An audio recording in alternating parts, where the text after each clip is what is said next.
Hello and good evening, everyone. My name is Spencer Ruchty. I'm the author events manager here at Third Place Books in Seattle, Washington. And on behalf of Third Place Books, I'm so pleased to welcome you to tonight's conversation between Dan Jones and Duff McKagan. The book tonight is Powers and Thrones, A New History of the Middle Ages, which is out in the United States a week from today. First of all, we have so many of you in attendance tonight. I would love to invite you to use the chat window at the bottom of your screen to say hello and tell us where you're zooming in from. And second, I want to say through virtual events like tonight's, Third Place Books is fortunate to continue connecting authors with readers in an intimate setting. We sorely miss having authors in our store, especially on days like today, but at the same time, we're thankful to have this new platform that brings our growing event series into your homes all across the world. So thank you for tuning in and for supporting independent bookstores. As I mentioned just a few moments ago, the chat window at the bottom of your screen is open and we encourage you to use it respectfully. Tonight, we will also have some time for your questions. So if you have questions for our authors this evening, please submit those to the Q&A window below, which is separate from the chat window at the bottom of your screen. We also offer closed captioning for those who are interested.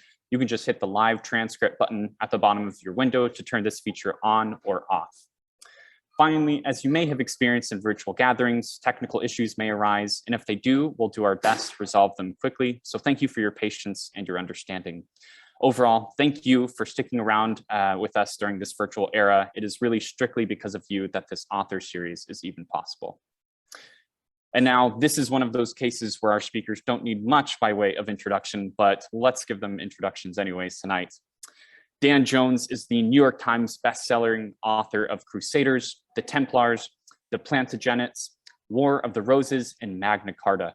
He wrote and presented the popular Netflix series Secrets of Great British Castles and produces and develops historical TV series, including adaptations of his own books. His books have been called a real-life Game of Thrones by the Wall Street Journal, and of the Templars, the Times wrote, "Seldom does one find serious scholarship so easy to read." Dan is joined in conversation tonight by Duff McKagan, a Seattle legend who is best known as the founding member of the Guns N' Roses and Velvet Revolver. Duff is a prolific writer and history buff in his own right and the author of 2 autobiographies, It's So Easy and Other Lies, as well as How to Be a Man and Other Illusions. He has been writing for Seattle Weekly and has had stints as a weekly sports columnist for ESPN, as well as a financial columnist for Playboy.com. It's always a pleasure to host Duff, whether virtually or for a signing with hundreds of fans up at our Lake Forest Park store. Tonight's book is the latest from Dan Jones, Powers and Thrones, an epic history of the medieval world, a rich and complicated reappraisal of an era whose legacy and lessons we're still living with today. The UK Times calls it simply the best popular history of the Middle Ages that there is. With that, let's get this show started. Please join me in welcoming Dan and Duff to the screen. The virtual podium is yours. There we go, Dan. Hey man, what's going on? Good to have everybody here. Dan, this is really a pleasure for me. I met you through TV show, Great British Castles, and I wrote an email to you asking about a book that you mentioned in one of the castles. Was it Lancaster Castle? It was Warwick Castle, I think. Yeah. Warwick. Okay, and so you mentioned a book, and it was like this juicy tell-all that somebody wrote. This woman wrote, and Susan, my wife's like, I gotta read that book, but you didn't mention the title, so I wrote. You know what you do for your wife and your kids. I'll figure it out. So you wrote right back, and we've started a fast friendship since then, since COVID. Yeah, right. Well, my story goes a little bit further back because I can remember 1991, 92. I got 2 albums connected with Seattle that got me into music, and it was Nirvana's Nevermind, and then it was 3 albums because it was the 2 Use Your Illusion albums. So I've been a fan of you longer than you've been a fan of me, but it's funny what brings people together, right? Yeah, history is for me I'm just such a nerd. I'm a history reader. I will clamp on to a history writer and read everything they have. You know, I've done it. one of my favorite new, like, two historians is Andrew Nagorski. It's a guy, so I read everything he had, like waiting for the next he had coming out next book, which I'm not sure what it is, but Getting Into You, I read Crusaders before this amazing Powers and Thrones, which got me through this tour we just did, 9 weeks. I love big tomes, big, huge swaths of history. This is by far the biggest swath of history I've ever read, from cover to almost the other cover. I'm almost done. And I don't know how to do it. Like, I love reading books that make me smarter, number one. History I read, Dan, the more I realize that, you know, as we're living, current leaders are, they don't have history that you just got to read history, you know, and read a couple different takes on the same history, and you're going to have a sense of now, you know. And you hit that with the Black Plague in this book. Obviously, I think you've maybe been writing that during, you were writing it during COVID, weren't you? I was, right. Yeah, well, I conceived it in, I think it was 2018, I agreed to do it. In 2019, I started work on it. And what you're saying is, it kind of reflects my thought processes as I went into planning out how to do a history of the whole of the Middle Ages, because this is like 1100 years. I mean, specifically, the period I cover there in the book is 1117 years. It goes 410 AD to 1527. And that's a lot of ground to cover. I've done books that cover like 300 years. I mean, Crusaders, which you've read, probably covers about 300-400 years, but I'd never done a book of this size and scale before. So there was quite a lot of planning. And the subtitle, you know, A New History of the Middle Ages, was important as well. Like, what characterizes a new history? And so I was thinking in terms of, okay, I've got to tell all these great stories, include a lot of great characters, but what's going to make this appeal to a 21st century audience, or make it feel like it has some relevance? Now, at the point I was planning, there was no pandemic, but I did have a list, so I'm in my office at the moment, and that's my planning wall. It's got a novel planned out on it at the moment, but that was the wall that had the whole of the book plan on it. And it had a piece of paper in the middle that had 5 modern themes to remember as I was writing about the Middle Ages. And they were climate change, mass migration, pandemic disease, technological revolution, and global networks. And pandemics was actually the one I thought, that's the least likely to really bounce with people, because that's the one I was planning. There'd been SARS in the Far East. I knew that from having been to Tokyo quite recently. You saw people wearing masks on the subway, but I was like, who's going to buy that there's a pandemic coming? But of course, right as soon as I started doing the writing, pandemic hit. So the whole of the book then I was writing more or less in lockdown. Yeah.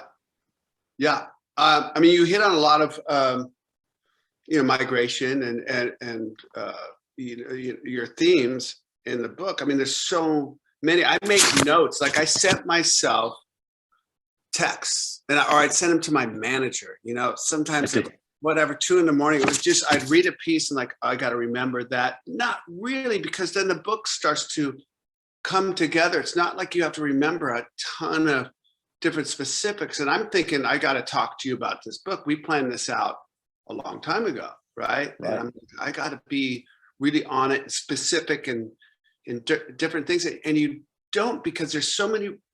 If you read Crusaders, then you go into your part about the Crusades. You have some great new pieces in here. I guess before I even start about pieces, for those of you, because I didn't really know, what defines the Middle Ages? Yeah, that's the best place to start.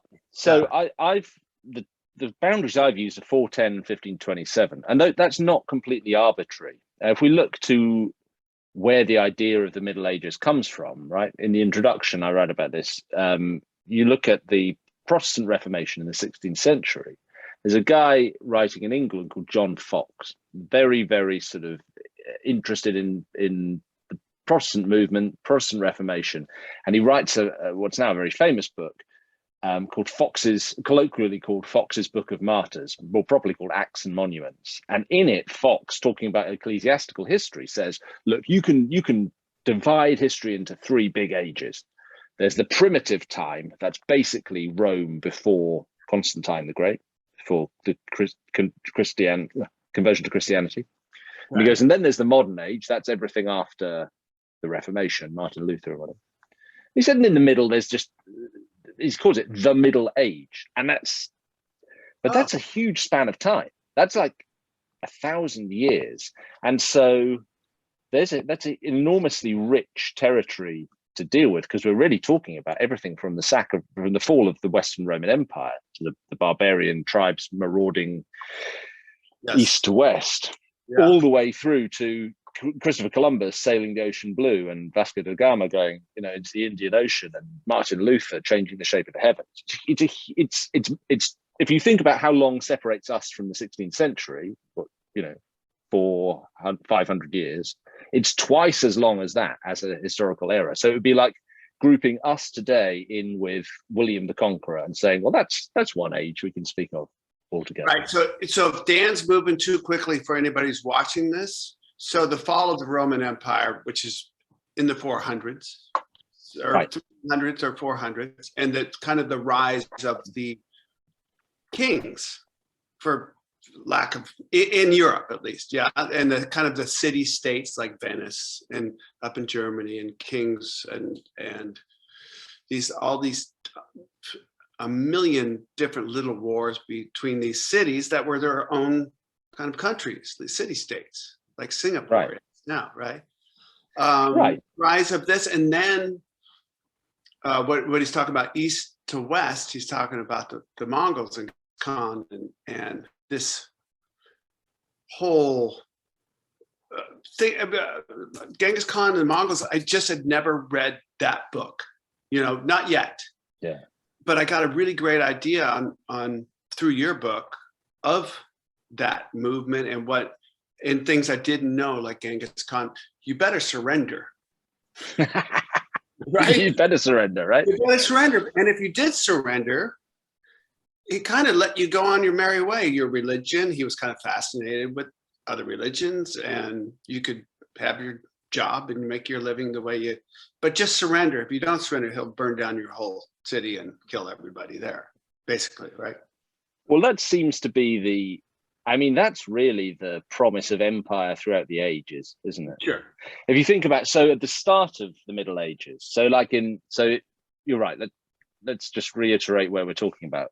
5th century, 410, Rome is sacked by the Goths. And then you have these several hundred years where tribes come from roughly from east to west. So the Huns come all the way originally from what's now sort of the northern Chinese steppe. Right. Then you have tribes like the Goths, Alans, the Vandals, the Burgundians, the Franks, the Lombards, the Suevi. Some of these names are familiar, some of them are lost now. And vandalism got its name through the vandalism. Yeah, that's stuck around. So the Franks have given their name to France, but we speak less of the Suevi or the Ostrogoths today than maybe we would have done in the Middle Ages.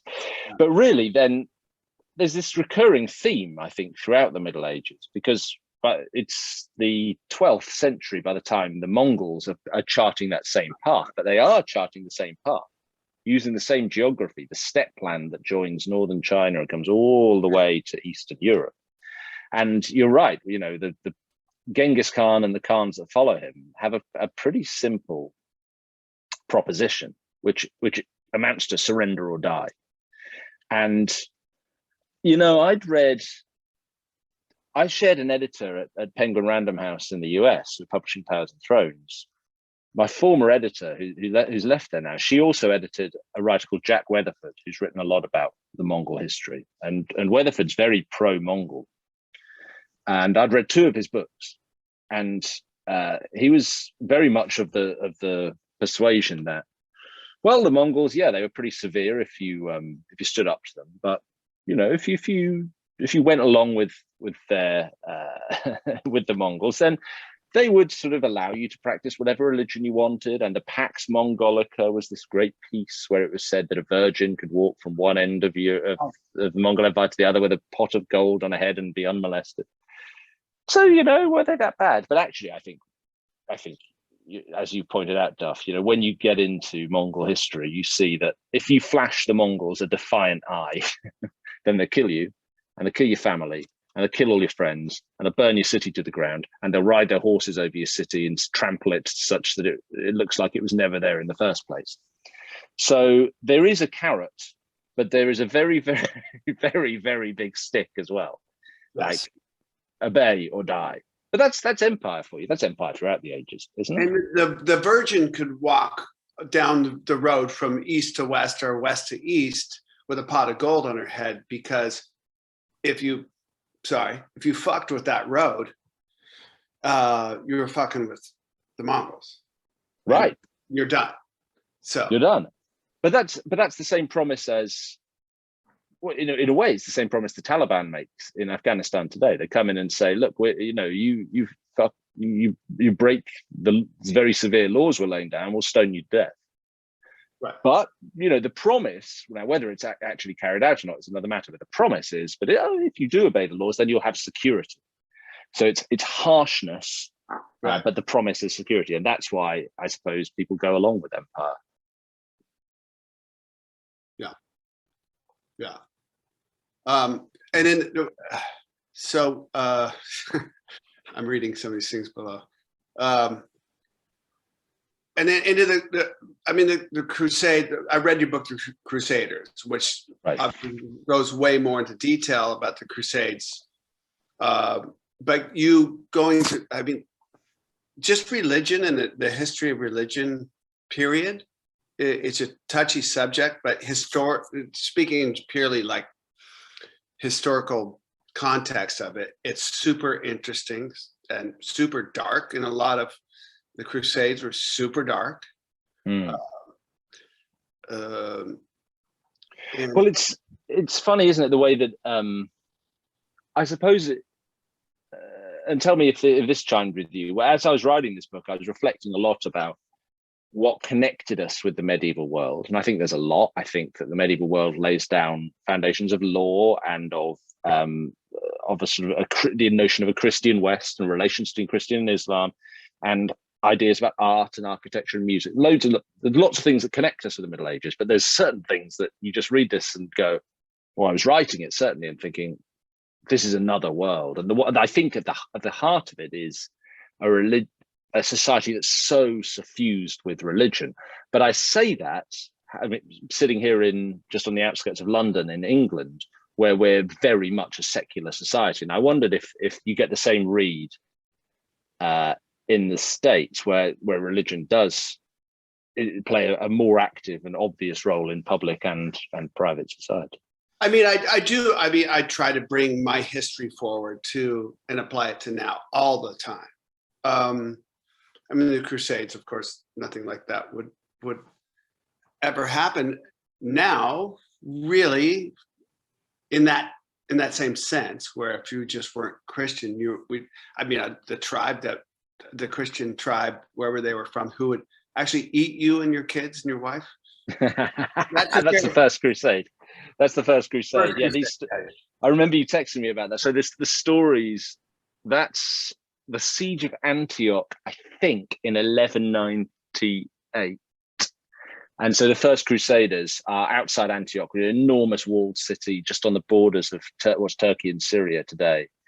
And the rumors are rife of cannibalism.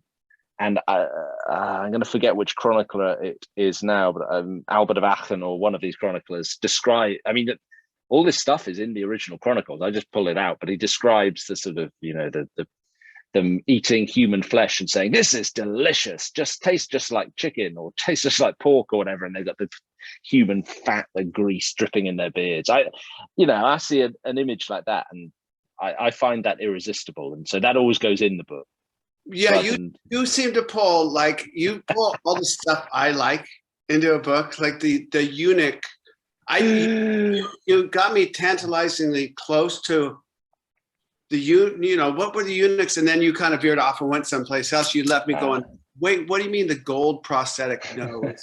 Because they also cut off the eunuch's nose. Well, that particular eunuch, I think, is Tatikios, who was, again, its first crusade. So the first Crusaders, they go from Western Europe, they arrive in Constantinople, modern Istanbul, and then they go, and they've got to go across the whole of Asia Minor, down through Syria to Jerusalem. That's a long journey. Yeah. As well, we might find out. Soon enough. Yeah. So the Byzantine emperor in Constantinople, Alexius I Komnenos, says, well, look, I'll send someone with you who knows what he's doing. It's the eunuch Tatikios. Now the eunuch, I think he's a eunuch because he's had his balls chopped off when he's a boy. Like, he's a palace eunuch, and that's a thing in Byzantium. So they're not dangerous to the women, right? First and foremost. But I suspect, and Tatikios, as well as missing his vital members, also is missing his nose. But I think that's because he's a military eunuch. I think that's two separate things. Okay. So I've probably misled you by skating over it in the book, but I don't think Tatikios had lost his balls and his nose at the same time.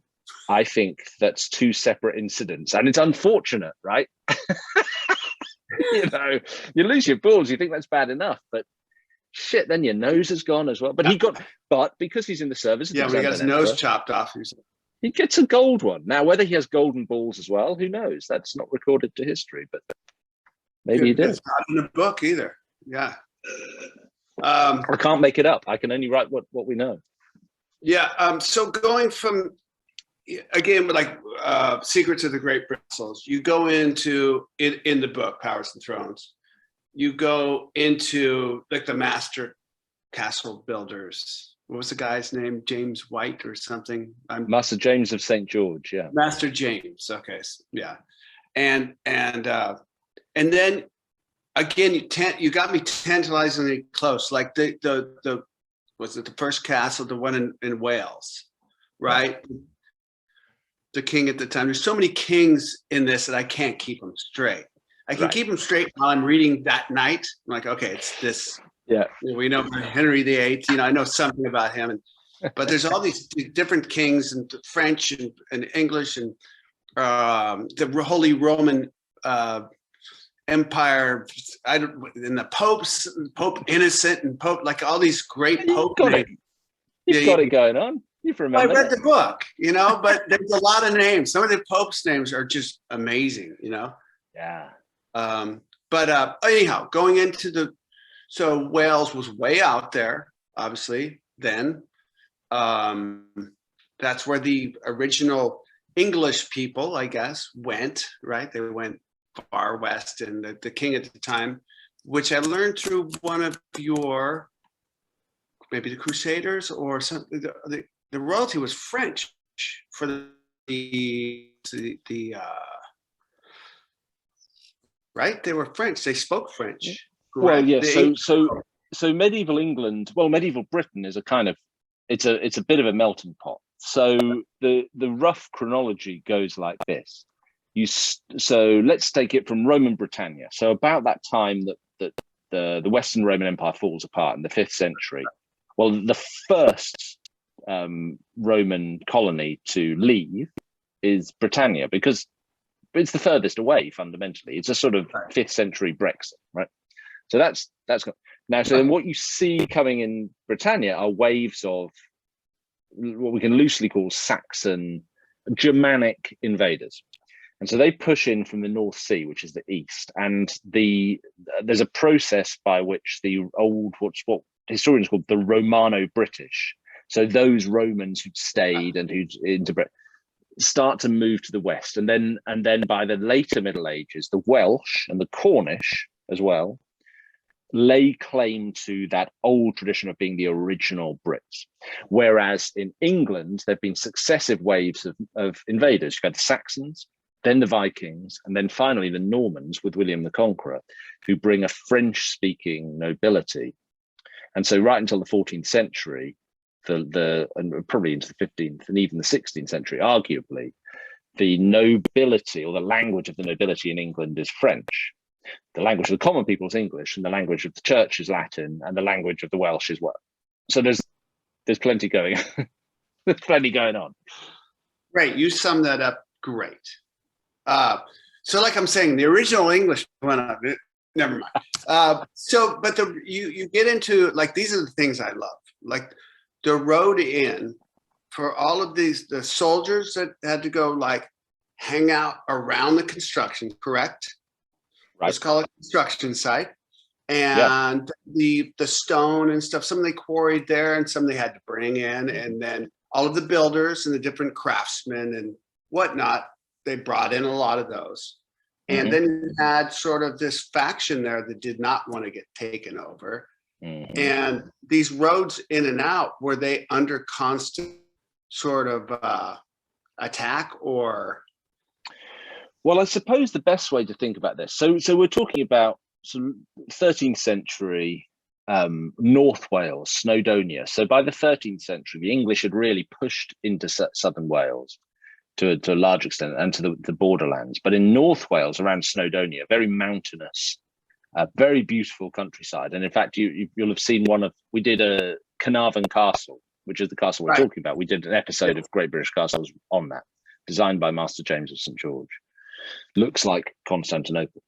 Really, really beautiful. And actually, even today, you'll hear a lot of Welsh spoken there rather than English. It's still the very, very, very old sort of heartland of Wales.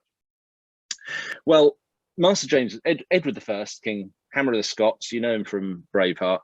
Oh no, it's the son of Braveheart, whatever. Decides they're going to build a lot of stone castles in North Wales to subdue the Welsh.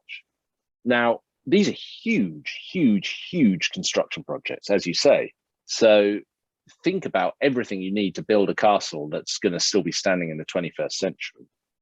It's soldiers to guard it, it's military engineers, it's bridge workers, so they cut a huge sort of super highway into and I suppose maybe what's a good example of thinking about it, you know, when at the sort of height of the Gulf War, the invasion of Iraq, you know, the number of military contractors as well as service personnel that went into Baghdad, you know, building the green zone, or I think that's the way to think about it. Think about like green zone in Baghdad, sort of a bit of the US at the peak of its power as a global war machine goes in. Like, that's a lot of people, and you've got to think about the Middle Ages in the same way. I mean, the technologies are different, the cars look different, you know, there's cars, there's planes, there's instead of carts and stuff, but otherwise the principle is you cut a big road, you make it super secure, and then you just have thousands and thousands of people coming in order to colonize this area. And I think it's, some historians don't like making those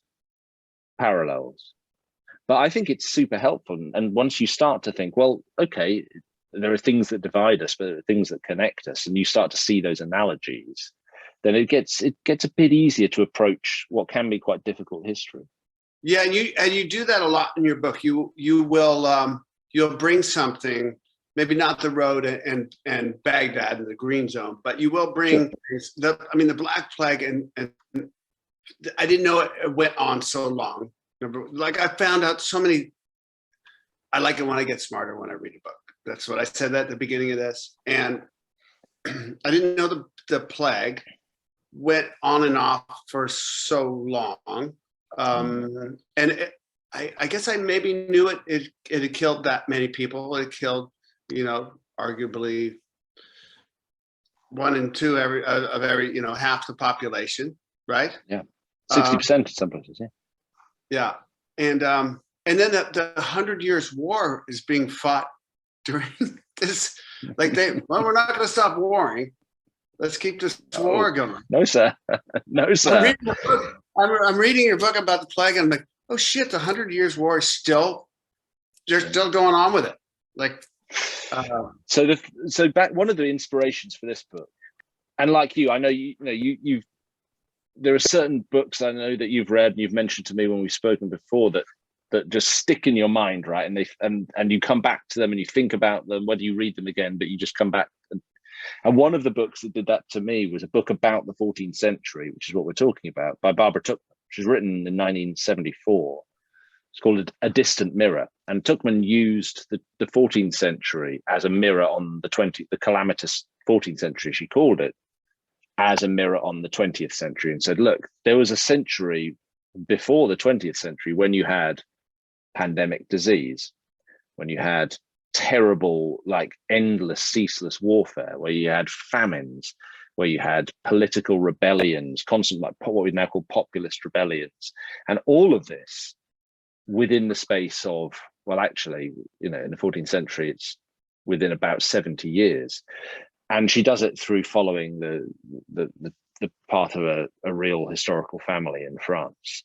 And it's an amazing book because it just lets the parallels just hang in the air. It doesn't sort of jam them down your throat because she doesn't need to. You just go, wow, okay, so the Middle Ages, which we think are impossibly distant, well, the technologies are different, but really it's the 20th century. This has happened before, Yeah. And I guess that's what I meant when, the more history I read, I realize the less history people perhaps in the know should know, So what got you into history in the first place? Like, what was your route into history in particular? Because you've written a lot about, and I've read your book, and I know the story of getting into like financial stuff and sports, but what is it that drew you to history? To be quite honest, I when I stopped drinking, and like the moment I got home from the hospital, I needed something to do. And those things were, because I didn't have like a fellowship to go to. I didn't know anybody in that particular place at that time. So I rode my mountain bike, and I had somebody give me the Civil War Ken Burns VHS tape set. Yeah. So I popped one in, and I watched it, and I watched the next one. Then I was like, I have to get a book on the Civil War. And I read everything I could on the Civil War. I was just fascinated by it. And that led me to something else and got me into, I think I read Band of Brothers back then. Ambrose, I read everything by him. Yeah. I just read whatever. Then I would get in like polar exploration. I would read everything I could about, and then mountain climbing. Things I was just fascinated by, like getting stuck on the summit of K2. What do?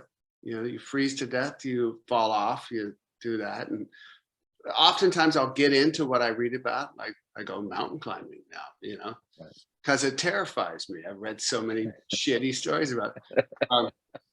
But I don't know. I got the bug, and it was necessary at first. I felt, and it kind of saved me for a little while there, and I'm just fascinated by history, war history, and Middle Ages history, and I want to know more about the rise and fall of the Roman. I talked to you about, like, what's the exact right book to read about that. World War II histories, there's not always fascinating, like diabolical, like right. I don't know. I'm just into history. I've read a ton. Well, I always try and say, I think, people say a lot that, or some people come and when I'm doing events and they say, what, I stopped reading history in school because I found it boring, or I had a teacher that didn't make it exciting or whatever. And that's a common refrain. And that always makes me a little bit sad, because I would say, well, what if you're into history, your subject matter is the whole sum total of all human deeds and achievements, right? Like, that's a pretty rich thing to go and mine. Like, everything that's been recorded or written down or is known about everything that everyone in the world has ever done, like that's the biggest subject of them all, right, in a way. But I think that it's a matter of communicating. And I know you've done a lot of journalism, and so you've got that storytelling ability baked into you. But it's harder than it looks, I think. And being able to communicate a story is one of the biggest challenges. Particularly a complex story is one of the biggest challenges. And I think I brought a lot of.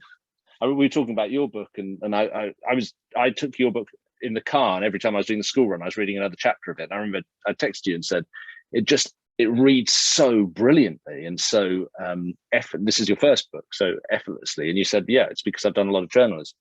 And that chimed with me, because that experience of writing a daily newspaper column was something I bring to all the books now. Yeah. You know. Well, okay. That's another thing. And maybe we can go out with this somehow. But really good books that I read, and yours is one of those, are books that you're in the middle, or you finish a paragraph and you kind of, your breath's a little taken away, like, okay, he knows everything about this subject. He put it into this succinct little paragraph. He's talking about, right in that paragraph, about 900 years. And he summed it all up and put it into a place where it's readable and funny and dark. And I'm smarter because of that, paragraph. And your whole book, it's really breathtaking in that how you can, because it is so much history that you put in this book, but I didn't find it anything other than completely enjoyable, so readable. You do bring things like the pandemic and the Black Plague. You bring it kind of forward now, and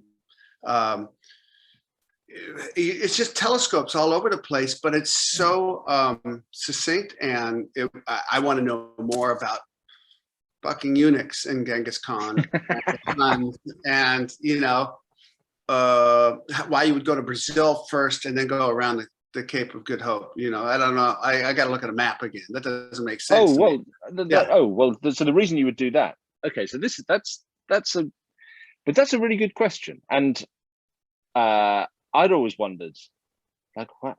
So the reason is the wind, basically.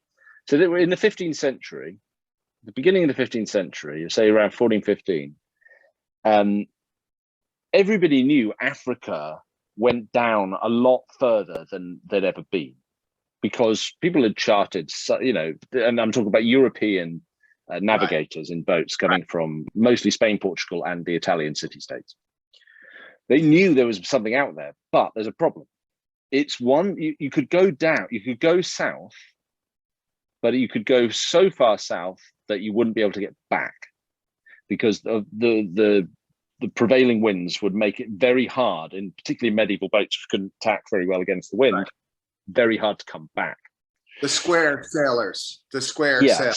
So then you get Latin rig, you get better ship technology effectively, and people start getting a bit more daring, and they go further and further south. They encounter like the Canary Islands and the Cape Verde Islands, and it's the Canaries that Columbus sets off west from. He's trying to go west to go east, right? But then it's like, well, how do we get around the bottom of Africa? Now, what you can't do is sail straight all the way south, straight, and then just turn left round. You get shipwrecked. That's what I would do. Yeah. You forget it. You ain't coming back. Oh. So what you've got to do is you swing all the way out into the Atlantic, and then let the winds, which are circular in the Atlantic, bring you back in around the south. And it's sort of like a slingshot, like it whips you round the Cape of Good Hope, and then you're into the Indian Ocean. And that again was the goal, because the Ottomans have made it more difficult to go overland to the Indies. But so that's the theory. Now, some people went so far. Da Gama goes, I think it's Brazil. Yeah, but certainly of that era, explorers are going. They go so far west in the Atlantic, they're like, oh, there's something here. What's this? And it turns out to be Brazil, or what we know as Brazil. That. It's nuts. These guys were like 33, 34 days at sea with no sight of land. No, like people crazy. 3 months with no sight. Well, whatever. It's a long time. Yeah, it's a really long time.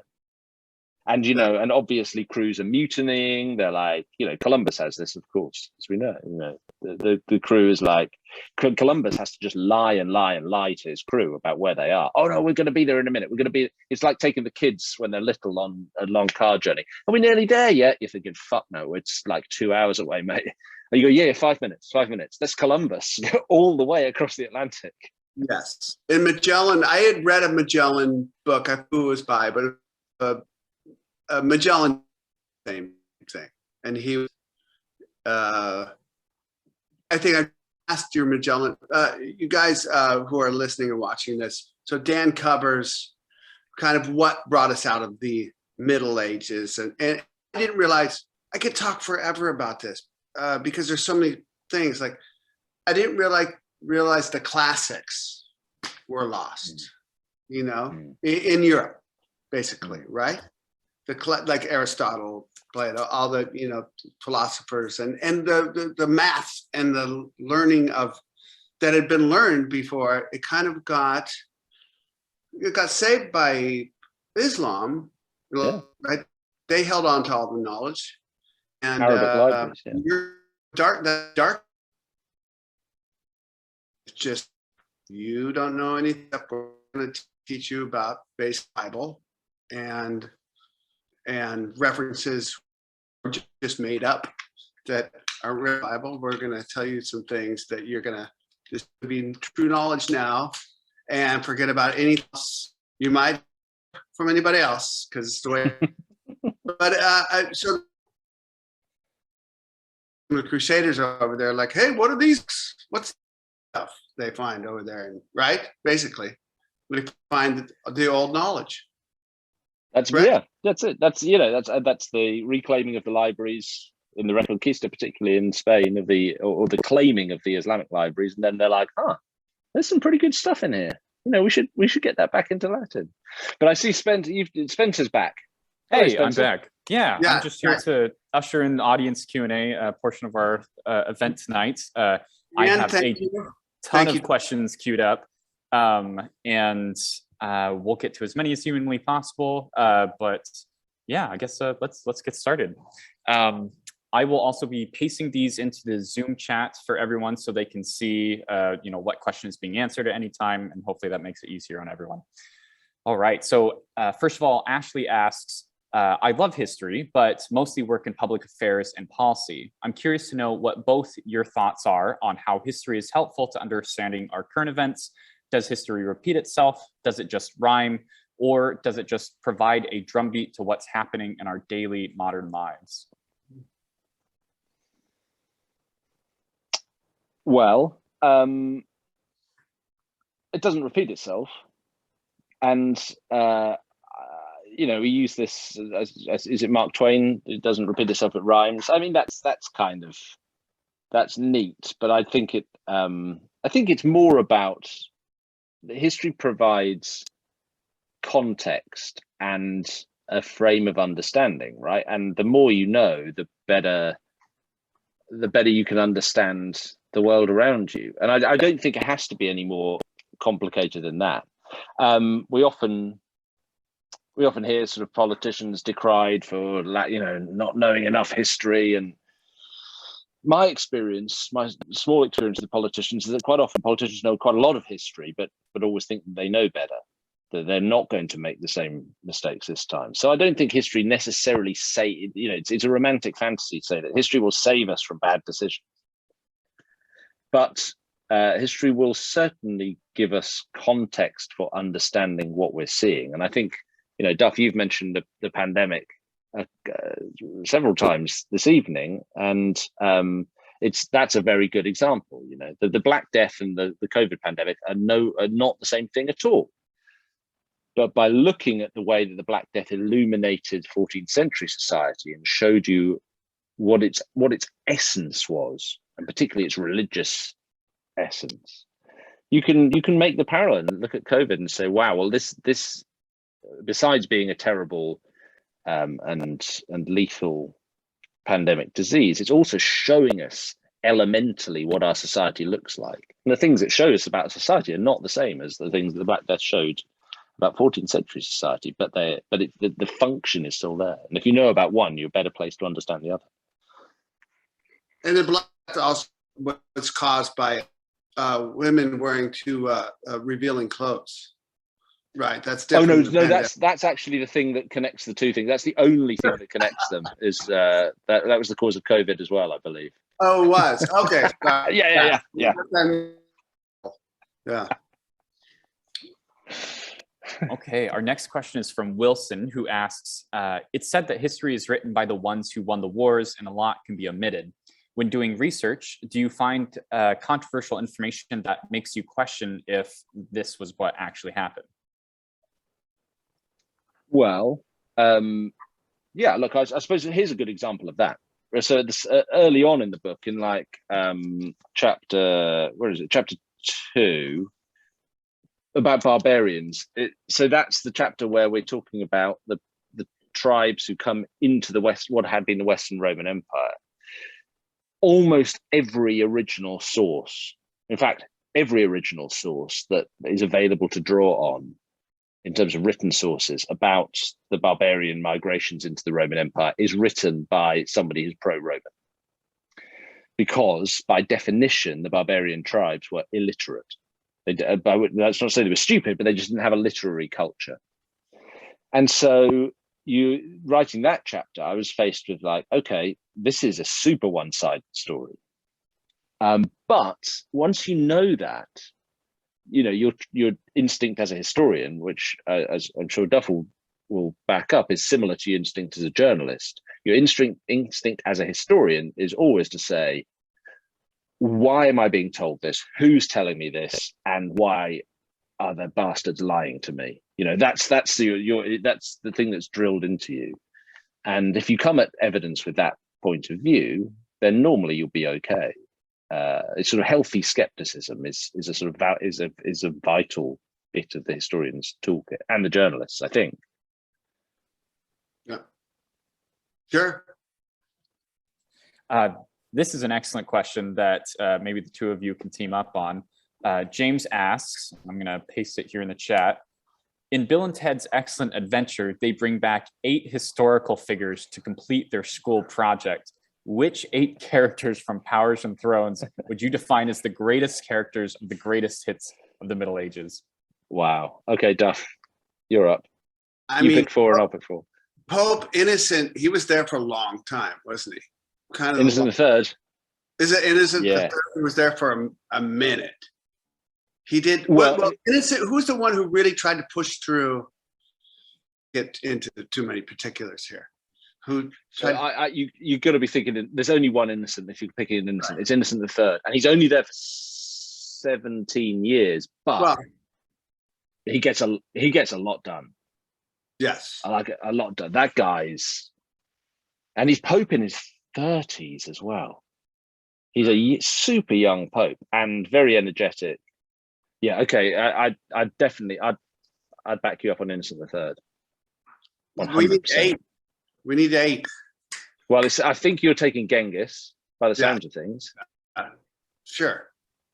Didn't Genghis go in with Bill and Ted? I can't remember. No, it was either we got it was either Genghis or Attila. It was one of the two. I think we need some women. I think we should take the Empress Theodora. Oh yeah. I think we definitely should. You know, who was famously, according to Procopius, as well as being a great empress who saved Constantinople from the Nika rioters, also had trained geese to peck barley grains out of her knickers. So that's a useful trick. In the book, is it? That's in the book. It's in the book. Yes. That's exactly what I would have gone. Very much in the book. Duff, I think you want to take Tatikios, the eunuch with the golden nose, don't you? Oh yeah. I mean, I need to know more about just the whole eunuch thing. Okay, well, we'll have time for him to explain it. So that's 4. I would like to take Master James of St. George, the castle builder. Yeah. I got a lot of stuff to get into with that guy. You know, the nitty-gritty of the castle builder. Amazing. I mean, I've been to some of the castles. that's why your show, like Susan and I we're like, oh, what's this? It's COVID. What's this? Hopefully it's good, and it's so good. What about? I mean, we flash forwarded to Medici, into that, like, it's coming out of. Oh yeah. Well, why don't we take the big guy, Leonardo? Da Vinci? Oh, yeah, Da Vinci. Yeah. Don't sleep on Da Vinci. I almost didn't put Da Vinci in the book. And it seems so weird in retrospect. I was planning, there's this chapter on the whole of the Renaissance. And I'm like, well, I've got to have Dante, and I've got to have Petrarch, and I've got to have Van Eyck, because I'm super interested in the Northern Renaissance. And I was like, and then maybe we'll do, I don't know. I was like, I can't do Leonardo. That's too obvious. And then just had this moment like, wait, you're going to do a book about the Middle Ages and not put Da Vinci in? That would be totally deranged. So I think we take Da Vinci. And you put Da Vinci in there, and Michelangelo, and those Florence cats in there as kind of a beginning, like the arguable out of the Middle Ages, right? And that was for sure. the beginning, and then you got into Columbus and Magellan. The guy, I can't remember his name, Da Gama. Da Gama. Yeah, Vasco da Gama. So I think we need two more. Let's take Eleanor of Aquitaine. Everyone likes Eleanor of Aquitaine, Plantagenet Queen, or maybe Joan of Arc. Joan of Arc. Joan of Arc, I love, man. Joan of Arc is kind of amazing. Yeah. Did you spot that it was hard to get her into this book because there isn't a chapter on the 100 Years' War. Yeah. But you did. got her. Yeah, but I got her in as a snowman. She's in the Renew. She's in the Renewers, the Renaissance chapter in 1435. Philip the Good, Duke of Burgundy, who's Van Eyck's sponsor, is like doing some politicking in the town of Arras, and it's a very snowy winter. And so I set the scene, and I was like, how the fuck am I going to get Joan of Arc in? And then I was just like super obscure journal article I was reading that had a footnote in it that was talking about this snowy winter, and it said all around the town were these elaborate snowmen and these tableaus in snow form. And one of them was the Seven Sleepers of Ephesus, and one of them was such and such, and one of them was Joan of Arc at the head of her army. I was like, bingo, this is it. Joan of Arc gets in as a snowwoman. Yeah. Okay. So we need one more. I mean, you get in and around Marco Polo, but I think you expose why he's so important to the overall story. At least Marco Polo is good. Marco Polo. I love Marco Polo. Yeah. There's Marco Polo, and there's two other dudes who are sort of similar in their travels, although none of them stay as long in the East as Marco Polo. That's William of Rubruck and Giovanni da Pian del Carpine, who are both Franciscan friars, one sent by the Pope, one sent by the King of France, on donkeys from France. Hey guys, you heard of China? Where? China. It's quite a trek. But off you go. Take your donkeys, you'll be all right. 3 years takes to get there. Wow. Yeah. All right. Well, that's our time machine. Yeah. I feel like that's good. Yeah, that was James. Thank you for that question. That was an excellent time machine group. We have, I think, time for two more questions here. So we will go with Mandy asks, is there any particular information that you encountered during your research that you ultimately chose not to include in the book, but now wish you had? Ooh. Well, I was going to say, until the kicker at the end of that question, yes. I mean, so the process of writing the book was one of leaving stuff on the cutting room floor. It was like 1,100 years to fit into, what's the page count in the US edition? It's 600 some pages. So that's 2 years a page. So it's mostly a process of leaving things out. Did I miss anything out that I would have liked to have put in? Well, yeah, I mean, so I'd written all these books at the start of my career about the Plantagenet family, the Henry II, Richard the Lionheart, Bad King John, Magna Carta, all of that stuff, which is kind of dear to my heart. And it doesn't really get close for the most part. And that's because as you telescope out, you start to see that the dynastic affairs of the British royals are really fairly insignificant in the grander scheme of Western European history for the most part. So I was kind of sad to leave a lot of that stuff out. But then again, I've written the Plantagenets. If you want that, you can go read that. Yeah. I guess. Yeah. All right.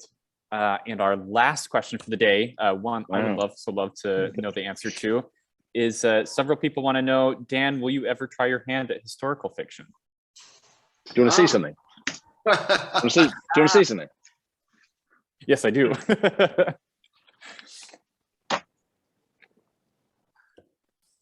No kidding. That is the manuscript, which I'm currently 66,000 words through.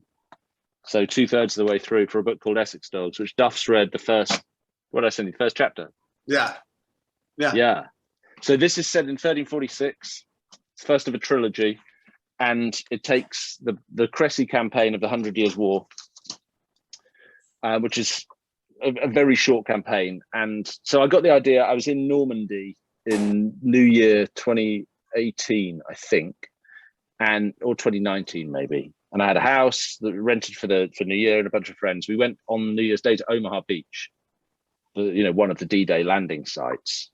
And it was pretty moving, and we were talking a lot about it. And I ruminated on it once I went home and started thinking, well, this was also, I mean, it wasn't Omaha Beach, Utah Beach along the coast was where Edward III landed 15,000 troops in the summer of 1346. And I was like, I'd watched, Band of Brothers and Saving Private Ryan, and those, and I'd seen a lot of the Bob Capa photographs. I've done some photograph books, and I was quite in. Read the Atlantic magazine testimony from the D-Day survivors, and I was like, but I've never seen the 100 Years' War portrayed in that way. That's fucking immediate and feels like American hard-boiled Vietnam, Korea, World War II like level, because it must have felt like that. I mean, you're under fire on those beaches. Okay, it's trebuchets and crossbows, not Messerschmitts and machine guns, but the experience must be viscerally horrible all the same.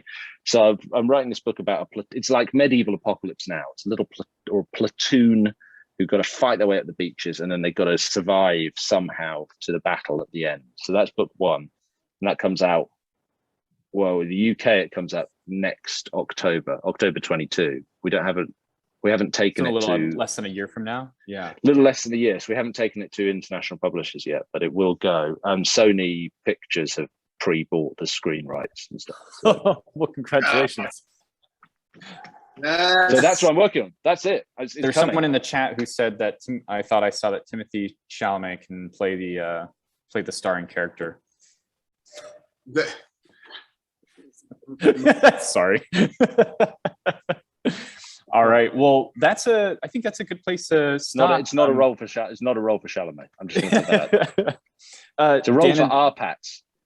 Oh, good. Yeah. It's a role for Arpats. It'll be Batman and then the perfect. So some of my Facebook followers know that I have a very strong admiration for Arpats in The King, which Timothy Chalamet plays. Oh, Henry yeah. V. Arpats' cameo in The King, where he's the Dauphin and he does a ridiculous French accent, and he goes, "I'm not going to do it. I do the impression too much on the internet. I'm not going to do it tonight." But it's fucking amazing. I love that guy. He's like my favorite actor for that one accent. Sorry, that's not where we were supposed to end. Well, that was. I was just going to ask if you had any final words before we close out the night. I will bury your body under a tree, a little French tree. That's the kind of accent that he does. It's absurd. Sorry, what I meant to say was, Duff, dude, it's such a pleasure. Thank you very much for doing this conversation. And Spencer, thank you for hosting it. And everybody, thank you for coming and watching. But instead, I did my Arpats impression. Perfect. I think that's what a mic drop. Extremely memorable. Yeah, thank you everyone for coming out tonight, especially those of you in the UK, where I believe it is somewhere around about midnight or so. It's pretty late. Just gone midnight, yeah. Yeah, but your reminder to go to thirdplacebooks.com, pick up your copy of Powers and Thrones. It is out in the US next week. We are so excited. We have a ton of copies on their way to our stores right now. Other than that, on behalf of the bookstore and city of Seattle, have a wonderful weekend or week, everyone, and please be well. Thanks, man. Thanks, Dan. Thank you so much. Thanks, Duff. I'll see you in soon. February. All right. You will.